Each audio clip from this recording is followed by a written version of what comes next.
오늘 사도행전 22장에서는 바울의 예루살렘 연설 장면이 나옵니다.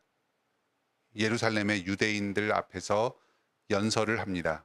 이 유대인들은 바울이 성전을 모독하는 죄를 저질렀다는 이유로 돌로 쳐서 죽이려고 한 사람들입니다. 바울이 본래 바리새인이었다가 기독교로 개종하였습니다. 그리고 이방인들에게 복음을 전하는 사명을 감당해 왔습니다. 이 유대인들은 바울이 기독교를 믿는 것, 그리고 이방인들에게 복음 전하는 것을 극렬하게 반대해 왔습니다. 그래서 성전에 온 바울을 끌어다가 성문 밖에서 돌로 쳐서 죽이고자 하였습니다.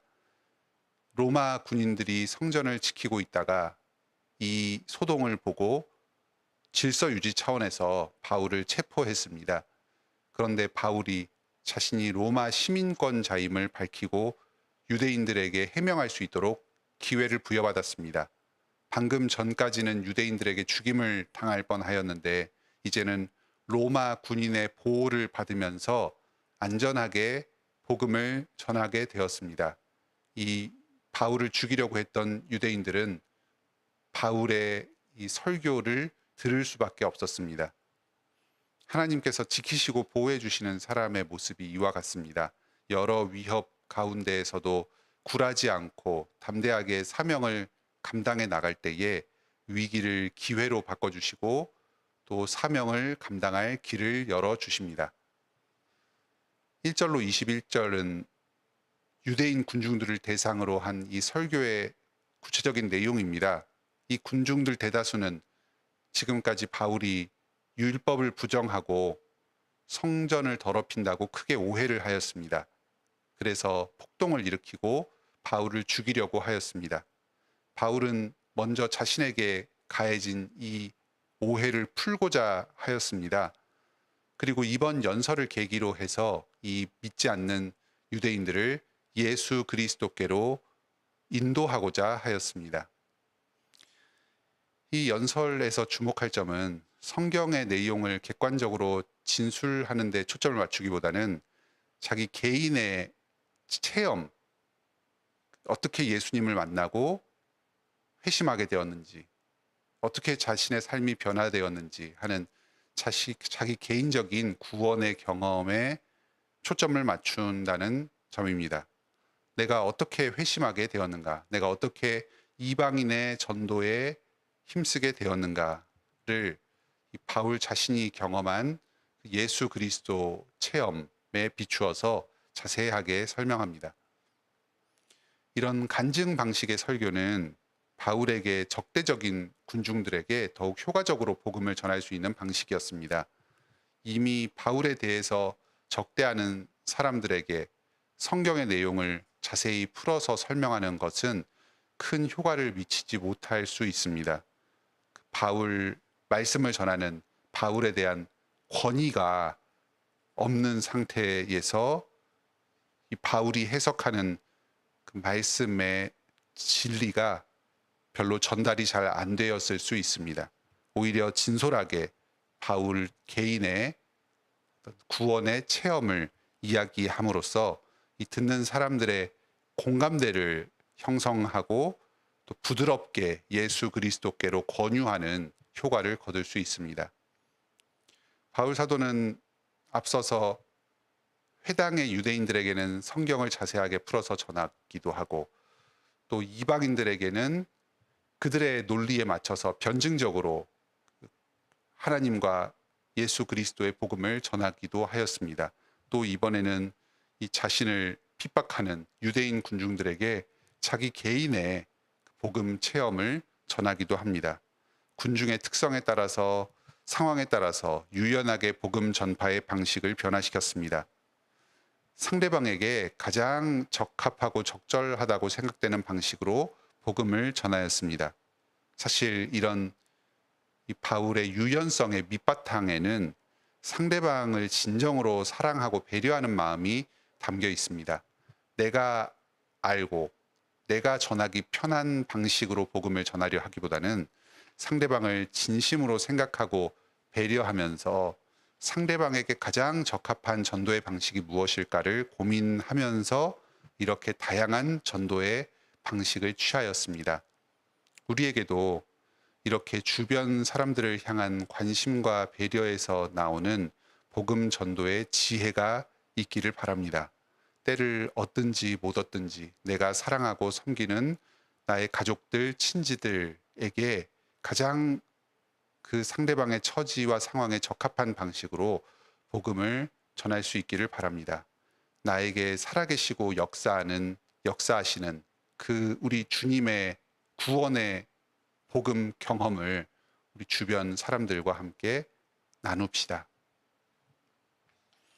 이 설교에서는 먼저 전반부에서 자신이 예수님을 만나서 회심하게 된 사건을 설명합니다.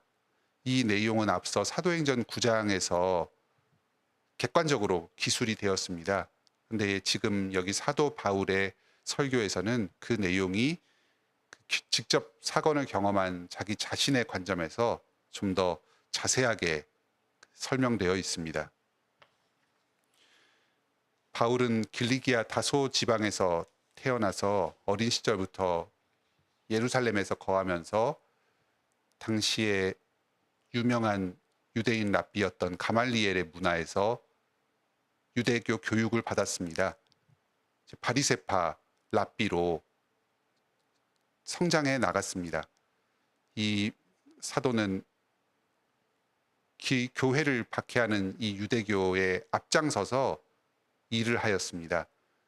스데반을 죽이는 데에 깊이 관여하였고 또 여러 곳을 다니면서 그 사내들인 회의의 명령을 받아서 기독교인들을 핍박하고 교회를 허물어뜨리는데 적극적으로 주도했던 인물입니다. 그런데 이 다메섹 도상에서 예수 그리스도를 만납니다. 예수님께서 사울에게 이렇게 말씀하셨습니다. 사울아 사울아 네가 왜 나를 박해하느냐? 나는 네가 박해하는 나사렛 예수라. 교회에 대한 박해를 자기 자신에 대한 박해로 말씀하십니다. 그리고 이 바울에게 앞을 보지 못하는 그 권징을 행하시고 다메섹으로 가서 다른 성도들을 만나도록 하셨습니다. 두 번째 중요한 경험은 이 다메섹에서의 체험입니다. 아나니아라고 하는 경건한 성도에게 하나님께서 나타나셔서 이 바울에게 복음을 전하고 계시의 말씀을 전해주도록 부탁하셨습니다. 그래서 아나니아가 이 다메섹에서 자신을 찾아온 바울에게 예수 그리스도의 말씀을 전하여 줍니다. 눈을 떠서 증이 되도록 합니다. 그때의 아나니아의 이야기를 들으면서 눈을 뜨게 됩니다. 그리고 육체적인 눈을 뜸과 동시에 영적인 눈을 함께 뜨면서 이 살아계신 예수 그리스도를 바로 보고 영접하게 됩니다. 새롭게 예수 그리스도의 세례를 받고 그리스도의 교인이 되었습니다. 세 번째 이 바울의 체험은 예루살렘으로 돌아와서 기도하던 중에 겪은 것입니다.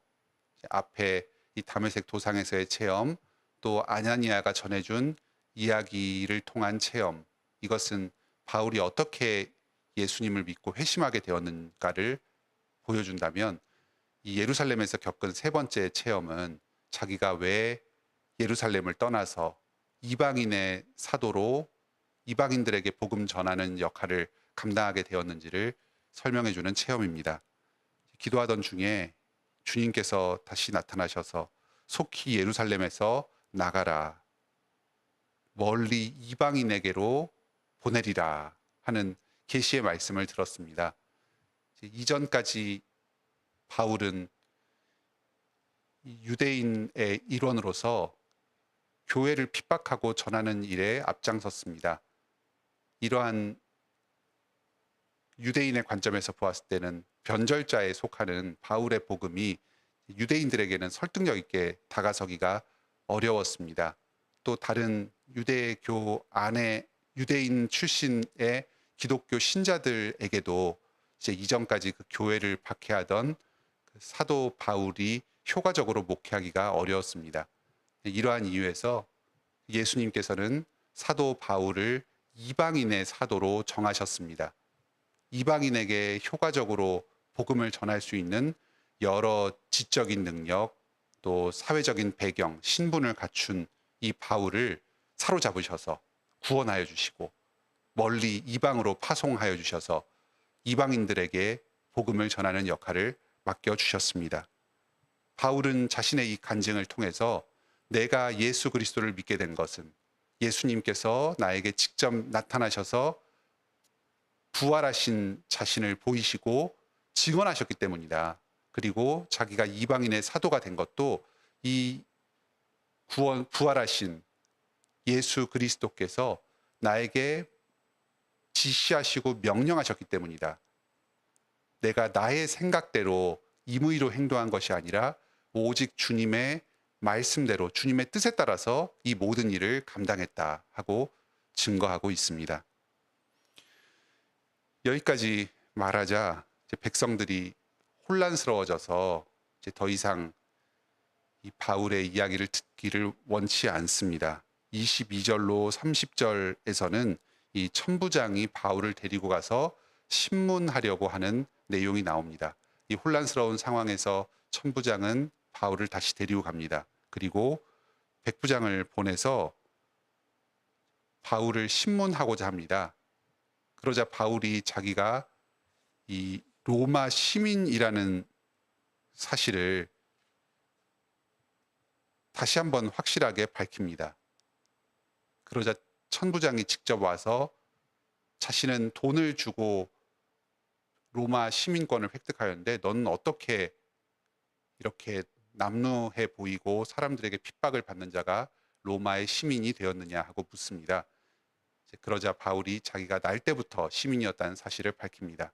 이 사실을 알고는 이 천부장과 여러 로마의 군인들이 이 바울의 존재를 두려워하였습니다. 지금까지 바울을 결박하고 또 죄인처럼 그 재판을 받지도 않고 다룬 것에 대해서 혹시 규정을 어긴 것에 대해서 문제가 생길까 두려워하였습니다.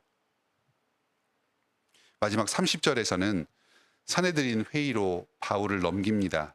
예수님께서 신문을 당하셨고 일찍이 베드로와 요한과 스데반이 신문을 당한 그 회의입니다.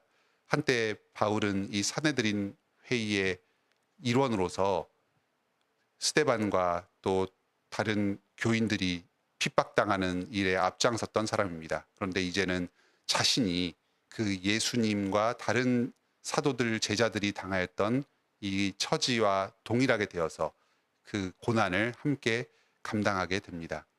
이 산헤드린 회의에서 겪게 되는 자세한 내용은 내일 23장 말씀을 통해서 듣도록 하겠습니다. 오늘 말씀을 통해서 우리는 그 바울 사도가 참 자기를 죽이려고 위협하는 그 유대인 동족들을 위해서 간절한 마음으로 자기가 맞는 하나님을 전하며 그 복음을 전파하는 모습을 보았습니다. 내가 가장 나를 힘들게 하는 사람들, 이 원수들까지도 사랑하고 핍박당하면서 그들을 섬기는 이 모습을 봅니다. 바로 예수 그리스도의 모습입니다. 우리도 예수님을 따라서 사도 바울을 따라서 우리 주변에 있는 사람들, 나를 가장 힘들게 하고 나를 죽음으로 몰아넣고자 하는 그 사람들까지도 사랑합시다. 그들에게도 위에서도 기도하고 또 때가 허락될 때 복음을 전하는 복된 하루를 보내시기 바랍니다. 함께 기도합시다. 하늘에 계신 우리 아버지, 오늘도 말씀을 통해서 우리의 마음을 예수 그리스도께로 인도하여 주시니 감사드립니다. 바울 사도는 죽음의 위협 가운데서도 자신의 사명을 신실하게 감당하고자 하였습니다. 자기를 죽음으로 몰아넣고자 하는 그 유대인들에게 예수 그리스도의 생명의 복음을 전하였습니다. 원수를 사랑하는 이 주님의 계명을 끝까지 이룬 모습을 보였습니다. 오늘날 우리 주변에도 참 우리가 복음을 전해야 할 사람, 참 이 땅에서 아무런 소망 없이 살아가는 많은 사람들이 우리 주위에 있습니다. 우리가 그런 사람들을 끝까지 사랑하게 하여 주시옵소서. 복음으로 좀 주님의 사랑을 전하게 하여 주시고, 또 우리의 삶을 통해서 복음을 증거하는 방식으로 참 주님의 값없는 사랑, 죄인까지도 용서하시는 사랑을 드러내게 하여 주시옵소서. 우리의 그 수고와 섬김을 통하여서 주님의 모든 잃어버린 백성들이 구원을 얻고 주님께로 나아오게 하여 주시옵소서. 오늘도 이 하나님의 마음, 예수 그리스도와 같은 마음으로 죄인까지도 용서하며 사랑하는 그 아름다운 선을 행하게 하여 주시옵소서. 우리의 마음 가운데 평안을 허락하여 주시고, 죄인들을 용서하고 사랑할 수 있는 넉넉한 너그러운 마음을 허락하여 주시옵소서. 오늘도 저희가 저희의 삶의 모든 필요를 주님께 다 구할 때에 주님께서 저희의 기도를 들으시고 응답하여 주시옵소서. 건강을 주시고 정서적인 안정을 주시옵소서. 또 재물의 어려움을 겪고 있는 성도들에게는 그 물질적인 필요를 충족시켜 주시옵소서. 인간관계 가운데 어려움을 겪고 있는 성도들 그 평화를 허락하여 주시고 선을 행하게 하여 주시옵소서. 또 진로와 취업 등 앞길을 모색하고 있는 우리 성도들이 있사오니 주님께서 그 길을 친히 인도하여 주시고 주님의 뜻에 순종할 수 있는 지혜와 용기를 허락하여 주시옵소서. 오늘도 삼위일체 하나님과 동행하는 복된 하루를 보내길 원합니다. 예수님의 이름으로 기도드립니다. 아멘. 은혜로운 기도의 시간 되시길 바랍니다.